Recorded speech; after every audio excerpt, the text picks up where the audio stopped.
Assalamualaikum warahmatullahi wabarakatuh. Hey saudara Taubat Channel, konten kali ini Taubat Channel akan membahas tema tentang keutamaan bulan Ramadan. Sebelum memasuki pembahasan, Taubat Channel minta share, like dan subscribe supaya yang punya channel cepat naik haji. Amin. Allah berfirman dalam surat Al-Baqarah ayat 185 yang artinya, beberapa hari yang ditentukan itu ialah bulan Ramadan, bulan yang di dalamnya diturunkan permulaan Al-Quran sebagai petunjuk bagi manusia dan penjelasan-penjelasan mengenai petunjuk itu dan pembeda antara yang hak dan yang batil. Dinamakannya bulan Ramadan, ada kalanya karena panasnya lapar dan dahaga yang dirasakan oleh orang-orang yang berpuasa, karena hangusnya dosa-dosa pada bulan itu, dan karena bulan puasa pada waktu itu bertepatan dengan musim panas. Bulan Ramadan adalah bulan diturunkannya Al-Quran, yaitu pada malam Qadar. Pada malam itu Al-Quran mulai diturunkan dan pada malam itu Al-Quran diturunkan secara keseluruhan sekaligus pada langit dunia. Kemudian diturunkan secara berangsur-angsur ke bumi kepada Nabi Muhammad. Nabi Muhammad bersabda bahwa Suhuf Nabi Ibrahim diturunkan pada malam pertama bulan Ramadan, kitab Injil diturunkan pada malam 13 bulan Ramadan, kitab Zabur diturunkan pada malam 18 bulan Ramadan, dan kitab Al-Quran diturunkan pada malam 24 bulan Ramadan.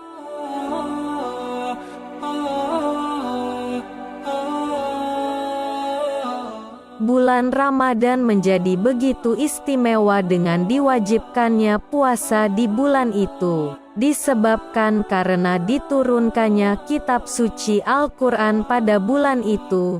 Al-Quran diturunkan sebagai petunjuk bagi manusia. Ayat-ayatnya sangat jelas memberi petunjuk kebenaran dan sebagai pembeda antara yang hak dan yang batil. Karena di dalam Al-Quran itulah hukum-hukum Allah ditetapkan. Qadi Badawi.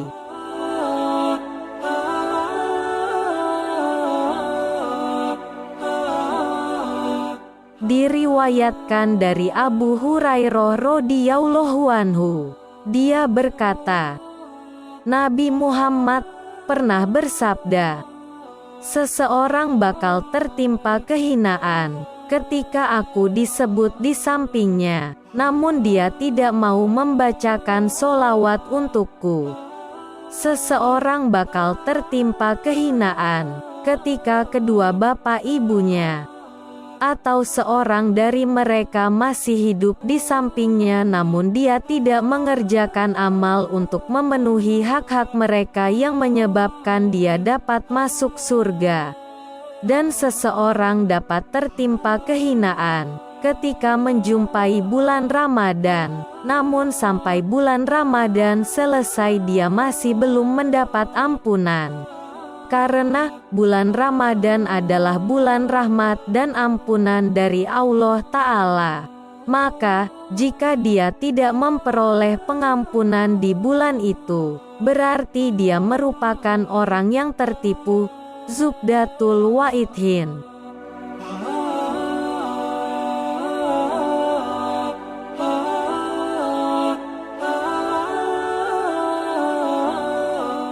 Dari Nabi Muhammad, beliau bersabda, barang siapa yang bergembira dengan datangnya bulan Ramadan, maka Allah mengharamkan jasadnya masuk neraka.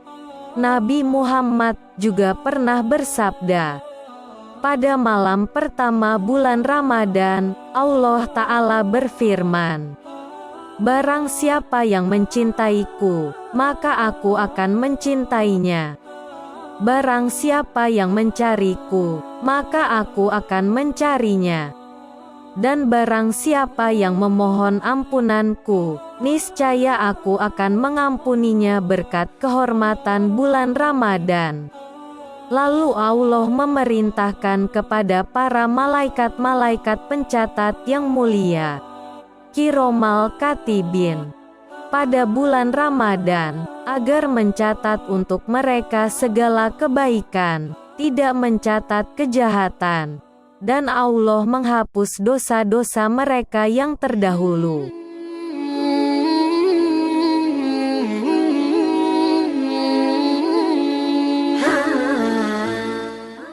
Dari Ibnu Abbas radhiyallahu anhu, dia berkata, "Aku pernah mendengar Rasulullah bersabda, seandainya umatku mengetahui apa yang ada di dalam bulan Ramadan, tentu mereka akan berhayal, agar kiranya 1 tahun itu, semuanya menjadi Ramadan. Karena kebaikan terhimpun dalam bulan Ramadan, ketaatan diterima, doa-doa dikabulkan, dosa-dosa diampuni dan surga merindukan mereka." Zubdatul Wa'idhin.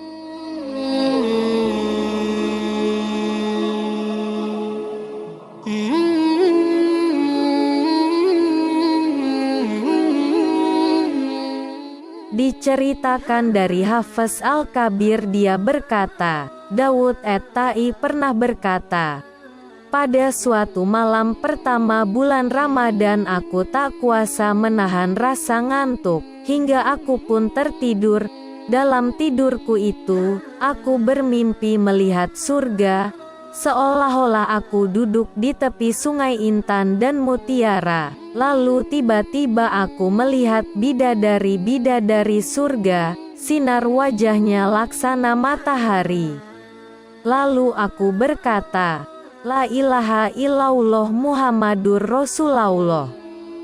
Lalu bidadari-bidadari itu berkata, "Kami adalah untuk orang-orang yang suka memuji Allah, berpuasa, ahli ruku, dan ahli sujud di bulan Ramadan. Oleh sebab itu Nabi bersabda, surga merindukan 4 golongan, yaitu orang yang gemar membaca Al-Quran, orang yang menjaga lidah, orang yang memberi makan orang-orang kelaparan, dan orang yang berpuasa di bulan Ramadan." Rahunakul Majalis.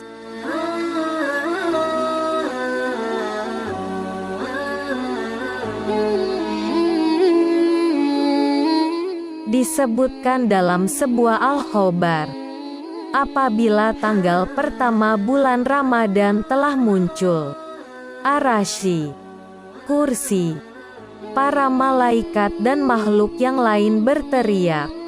Semuanya berkata, "Sungguh beruntung umat Muhammad, karena kemuliaan yang ada di sisi Allah untuk mereka, yaitu matahari, bulan, bintang gemintang, burung-burung di udara, ikan di dalam air dan semua yang bernyawa di permukaan bumi, semua memohon ampunan untuk mereka, siang dan malam hari, kecuali setan-setan terlaknat.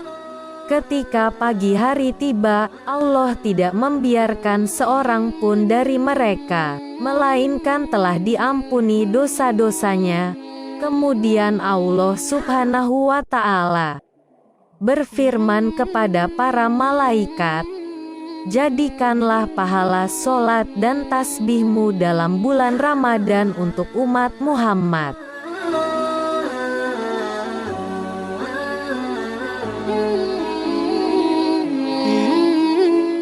Dari Umar bin Khattab, bahwa Nabi pernah bersabda, "Apabila seseorang di antara kamu bangun dari tidurnya pada bulan Ramadan.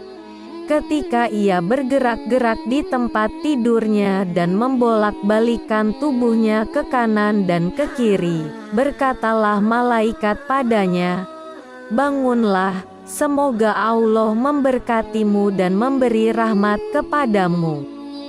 Apabila ia bangun dengan niat mengerjakan sholat, maka tempat tidurnya berdoa untuk dirinya dan berkata, "Ya Allah, berikanlah padanya tempat-tempat tidur yang tinggi." Apabila ia memakai pakaiannya, maka berdoalah pakaian itu untuknya, seraya berkata, "Ya Allah, berikanlah padanya pakaian-pakaian perhiasan surga." Apabila ia memakai kedua sandalnya, berdoalah keduanya untuknya seraya berkata, "Ya Allah, teguhkanlah kedua telapak kakinya pada sirat." Ketika ia meraih tempat air, berdoalah wadah air itu untuknya seraya berkata, "Ya Allah, berikanlah padanya gelas-gelas surga." Ketika ia berwudu, berdoalah air untuknya, seraya berkata, "Ya Allah, sucikanlah ia dari segala dosa dan kesalahan." Dan ketika ia berdiri dan mengerjakan sholat, berdoalah rumah yang ditempati itu untuknya, seraya berkata, "Ya Allah, lapangkan kuburnya, terangilah liang lahatnya dan tambahkanlah rahmatnya."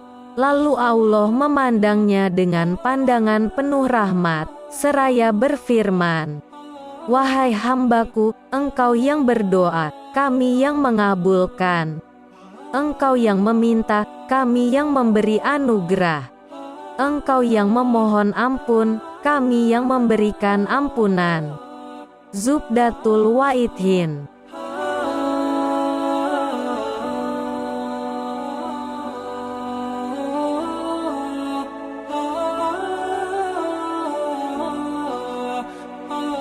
Disebutkan pula dalam sebuah khobar hadis bahwa pada hari kiamat kelak, Ramadan akan datang dalam bentuk yang seindah-indahnya. Lalu ia bersujud di hadapan Allah. Kemudian Allah berfirman, "Hai Ramadan, mintalah apa yang menjadi hajatmu, peganglah tangan orang-orang yang mengerti akan hakmu." Maka ia berkeliling di pelataran kiamat, dan membimbing tangan orang-orang yang telah memenuhi hak Ramadan, lalu berhenti di hadapan Allah. Kemudian Allah berfirman, "Hai Ramadan, apa yang kamu inginkan?"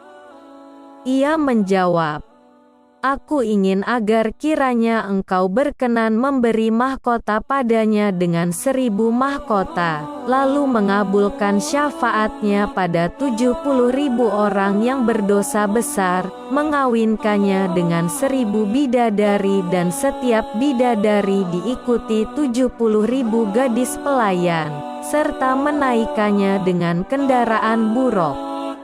Allah berfirman lagi, "Apa yang kamu kehendaki hai Ramadan?" Ia menjawab, "Tempatkanlah ia di samping nabimu." Lalu Allah menempatkannya di dalam surga Firdaus. Allah berfirman, "Hai Ramadan, apalagi yang kamu inginkan?"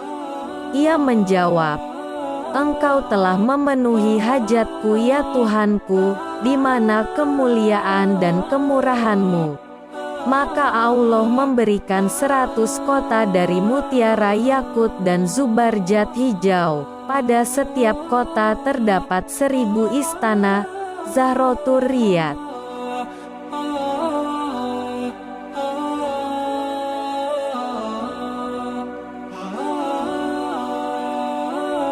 Dari Ibnu Abbas radhiyallahu anhu, bahwasanya Nabi Muhammad bersabda, ketika datang di hari pertama di bulan Ramadan, bertiuplah angin dari bawah arasy yang disebut dengan Al-Musiro.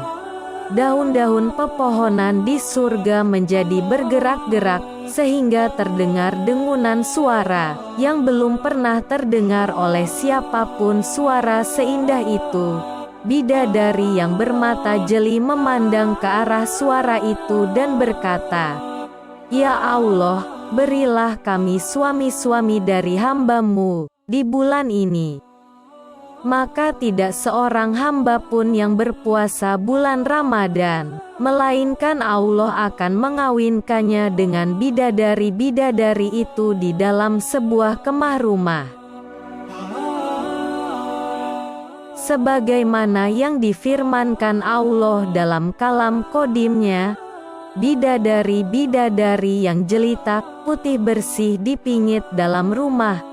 Quran Surat Ar-Rahman ayat 72. Setiap bidadari dari bidadari itu, terdapat 70 macam perhiasan yang beraneka warna, dan setiap bidadari itu mempunyai sebuah ranjang dari mutiara yakut merah yang bersulam intan permata. Pada setiap ranjang terdapat 70 serai dan 70 hidangan dari berbagai macam makanan. Semua itu dipersiapkan untuk orang yang berpuasa Ramadan. Oleh sebab itu, seharusnya orang-orang yang beriman memuliakan bulan Ramadan, menjaga diri dari segala kemungkaran, dan menyibukkan diri dengan aktivitas ketaatan, seperti sholat, membaca tasbih, zikir, dan membaca Al-Quran.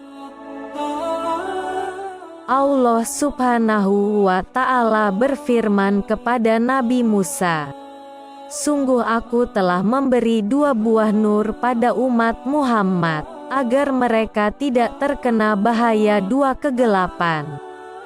Musa bertanya, "Apakah 2 nur itu, ya Tuhanku?"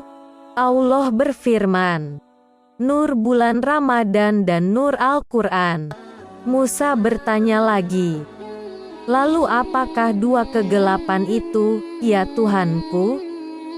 Allah berfirman, "Kegelapan alam kubur dan kegelapan hari kiamat, Duratul Wa'idhin."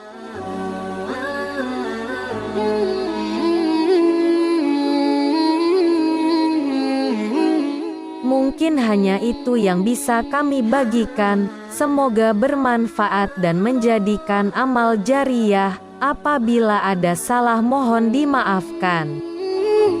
Assalamualaikum warahmatullahi wabarakatuh.